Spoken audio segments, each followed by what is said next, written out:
Hey, what's up? This is Harry Wagner from Harry's Situations, and today I want to talk to you about my latest project, this 1948 Jeep Willys CJ2A.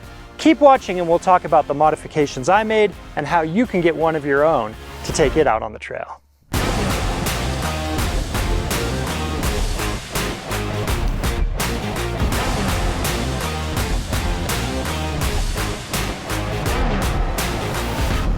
Flat fenders have exploded in popularity lately, but really, this is the vehicle that started it all. I mean, 75 years ago on the Rubicon, post-World War II. Over the years, people modified them more and more heavily with bigger engines, bigger axles, different suspension, and we came to a point where we saw basically two buggies that had a flat fender body on them, but no original parts. Now, more recently, there's been a renaissance with events like the Friday Flat Fender Fun Run in Moab and the Go Devil Run in Arizona, where people keep these flat fenders close to stock but still have a lot of fun. I've got to tell you, I don't think there's anything out there that offers more fun for your buck than a flat fender. The popularity of stock flat fenders kind of deterred me from getting one for a long time. This one really fell in my lap. My friend David Wiggins lives out in Elko, Nevada. He grew up there. He knows where every 4x4 project is in the area, and many of them follow him home. I got a chance to check out this flat fender in person. He had dragged it out of a field where it had been for 30 years, but it wasn't running. It was still just stock. So I mentioned to Dave, if you ever want to sell that, please let me know. I'd be interested.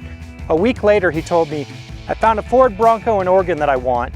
You go get it, bring it back to Reno. I'll bring the flat fender out when I come to pick up the Bronco from you in Reno, and the rest is history. Now in this video, you're gonna hear me say the word illegal a lot, to the point you might wanna play a game with your friends where you take a drink of your favorite beverage every time I say it, because it's gonna come up a lot.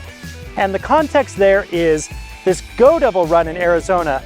These guys are fanatical about keeping their Jeeps stock. Anything that is not stock they call illegal. They even dress in vintage garb. They get camping gear from the 50s to complete the look. I am not that fanatical, so there's plenty of things on this Jeep that they deem illegal, but to me they were worthwhile upgrades. One of those is the Nitto Tires. These are 32-inch Nitto Trail Grapplers for a side-by-side application. I love them. They stick like glue to the rocks. They're narrow so they fit underneath the body on the stock 15-inch rims.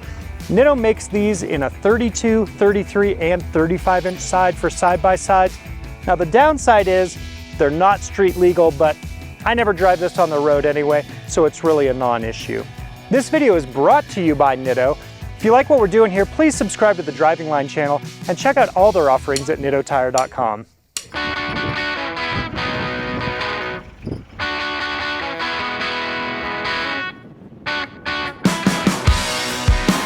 The suspension on the Jeep consists of crown replacement leaf springs, no lift, but I mix and match them with the factory leaves and they fit the 32-inch tires perfectly. I did a lot of work to try and make this thing ride smooth to remove the friction, so I painted each leaf with graphite paint, and Speedway Motors has Teflon liners that I put between each leaf to try and make it ride better. I combine those with M38A1 shackles. They have the traditional look of the forged C shackle that the flat fenders use, but they add an extra plate on the outside for double shear to keep it from bending, so a lot stronger while retaining the stock look. I use those in conjunction with high clearance U-bolt plates. You can get these from Big Willie Jeep. I don't know why this modification is not illegal, other than Ian Liljeblad from Big Willie Jeep is the guy that puts on the Go Devil Run, so he gets to make the rules. They're really useful. You get about 1.5 inches of ground clearance, and when you're this low to the ground, every inch counts, so they're a big help. The only downside there is that you have to run a shorter shock because the shock mount on the axle end was on that spring plate, so it moves up about 1 inch, 1.5 inches also. So you have to run a shorter shock. My friend Robert Keller recommended these KYB shocks, and they've worked really well for me. I'm impressed with the ride. I thought this thing was gonna be a kidney buster, but there is hardly any blood in my pee.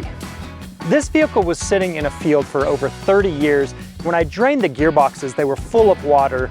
I'm really impressed. We did minimal work to the engine, tranny, transfer case in this thing to get it running. All I did to the transmission and transfer case was drain them, refill them. It's still the original clutch. I'm amazed that this thing goes down the road.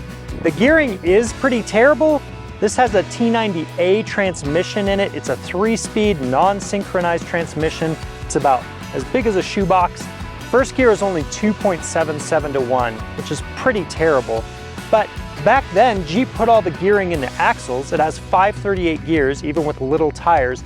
And what that does is allow you to run smaller drivetrain components and then have the gearing at the axles where the torque multiplication happens before going out to the tires. They definitely knew what they were doing back then.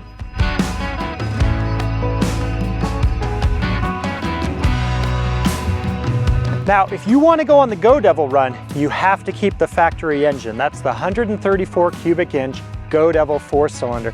These are sort of weird. I mean, they're definitely old. It's got the valves in the block, and then the cylinder head on top does not have the valves in it. So a strange design. My friend Brad Davidson and I got this running. We changed the plugs, we changed the fluids. I put a new water pump in it and had the radiator record locally in Reno at 81 Radiator. But otherwise, we didn't have to turn a bolt on the engine. We put Marvel's mystery oil in the cylinders and we just would turn it over and try and free everything up.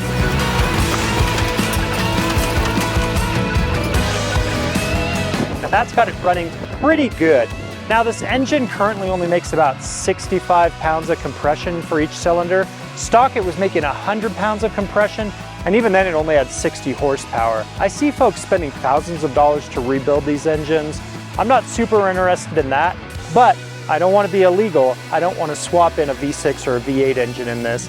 I like the engine that's in it, so I'll probably just do a valve job, do some rings with my friend Brad Davidson, and call it a day.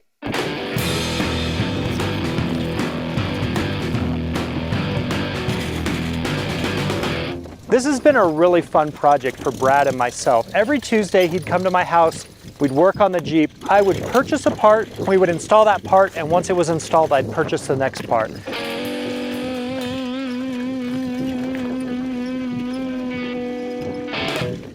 This kept progress moving forward and allowed us to build this Jeep without breaking the bank.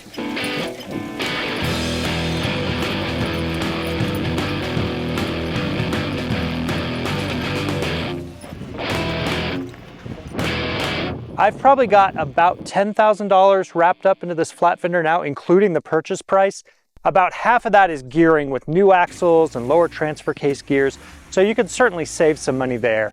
You can find good running examples for $7,500 or less and be out in the trail having fun the next day.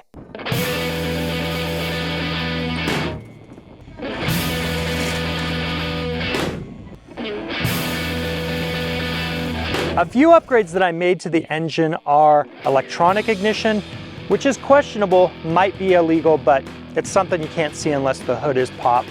I like that a lot better than points. I think it's easier to use and more reliable. I still have the original mechanical fuel pump. I'm running non-ethanol fuel, which has really helped with vapor lock, but I have had a few issues. Some people put an electric pump in line with the mechanical fuel pump. That just ups the pressure a little bit and helps keep the vapor lock at bay. That's something I would consider doing in the future. A lot of these modifications people on the Go Devil run make, but their theory is if you can't see them, you can get away with it. So things like electric fuel pumps, electronic ignition, people will do, but they'll try and keep their Jeeps looking stock. And I'm all for that. My friend Dane Schroff rebuilt the carburetor on this. He was really a great source of information. He's become a good friend. There's a lot of people out there that know a lot more about these than I do, and they've been a big help. Not just Dane, but Vern Simons, Robert Keller, Ryan Miller. There's a whole host of people who are experts on these Jeeps, and they're very happy to help share information.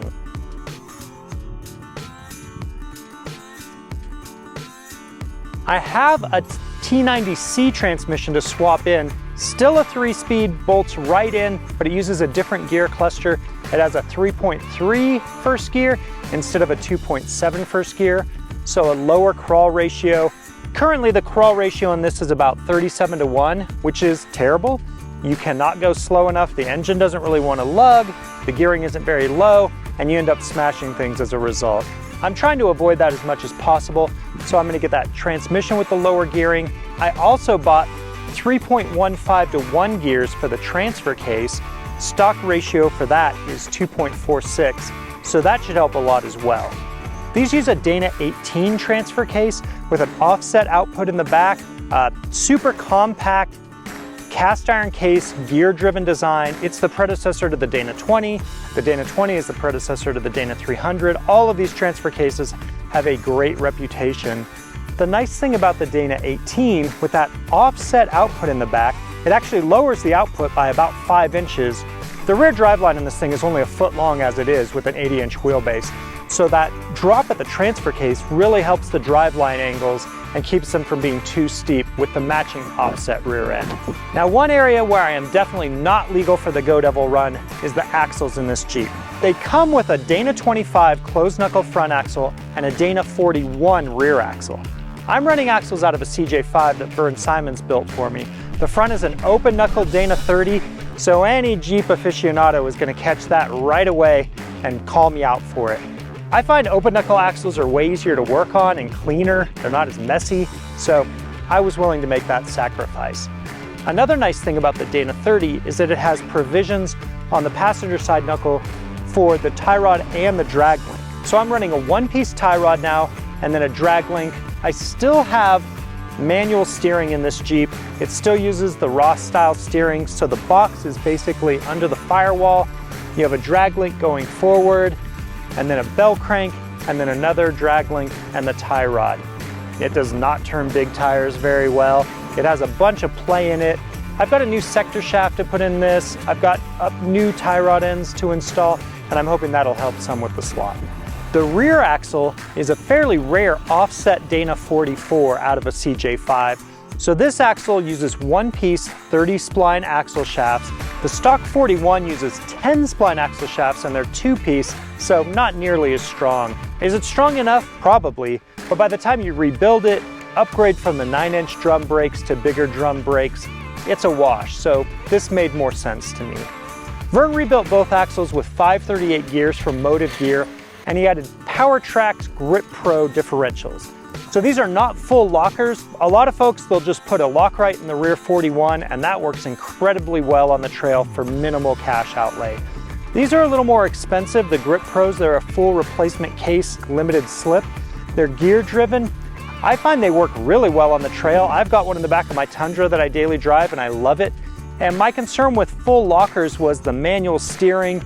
Even if you have a locker in the rear only, it wants to push the vehicle straight even when you have the tires turned. So these don't bind up nearly as much. I find that they're much easier on the drivetrain, easier on you when you're trying to steer, but they still provide plenty of traction for anywhere I've taken this Jeep. Speaking of brakes, a lot of folks will put disc brakes on their flat fender. Questionable whether that's legal or illegal. It's certainly much safer. I like working on disc brakes. I think they're much easier than all the springs associated with drums. But this has 11-inch drums in the front and 10-inch drums in the rear now, instead of the factory 9-inch drums, and I think it stops great, so no complaints there. One tip I got from Dane Schroff was, when you can rebuild a component, that's a better choice than replacing it. A lot of the replacement parts come from overseas. They're not nearly as good a quality as the original parts were that were made in America. So if you can source those new old stock parts or rebuild what you have, a lot of times you'll be better off. For the most part, that's what I've done here. I've sourced parts from Kaiser Willys, and then two other sources that have been great for me are Big Willie Jeep and Brennan's Garage. So from Big Willie Jeep, I got not only the spring plates, but also the seat covers, which are super comfortable. They're made out of Sunbrella fabric, so they're great when you're out in the sun. They're not going to deteriorate. And they have pockets in the back. Storage is definitely at a premium in this vehicle, so those pockets are really nice. I put my sunscreen in there, my air down tool, things like that. I also have on the passenger side like a recovery rope and some soft shackles. They fit great there. They're out of the way but easy to access. Big Willie Jeep also offers the rock sliders. They follow this factory body lines great. I love how they look. They're super low key, and I guess that's why they're not illegal. From Brennan's Garage, I sourced the winch mount for the front vintage Bellevue winch that's definitely legal, along with the new motor for the winch. Now, you may have noticed I haven't even finished wiring this thing yet. That's on my to-do list, along with re-gearing that transfer case and swapping in the different transmission. Those will be winter projects. Brennan's Garage also makes the frame plates that I used in the front to box in the frame and the recovery point I have on the rear. He offers a variety of products for flat fenders, including things like disc brake swap kits, if that's something you're interested in. Definitely check out Big Willie Jeep and Brennan's Garage. Even though I was resistant to buying a flat fender, I now get the appeal. They're so much fun, even if they aren't the most capable vehicle out there. And the best part is they don't break the bank. This has been a super fun project with my friend Brad Davidson. They're not intimidating, these things are super simple and straightforward, and just about anybody with a basic toolkit and some knowledge can work on one. One thing that I've got a lot of heat on for this project is the lack of seatbelts and lack of roll bar.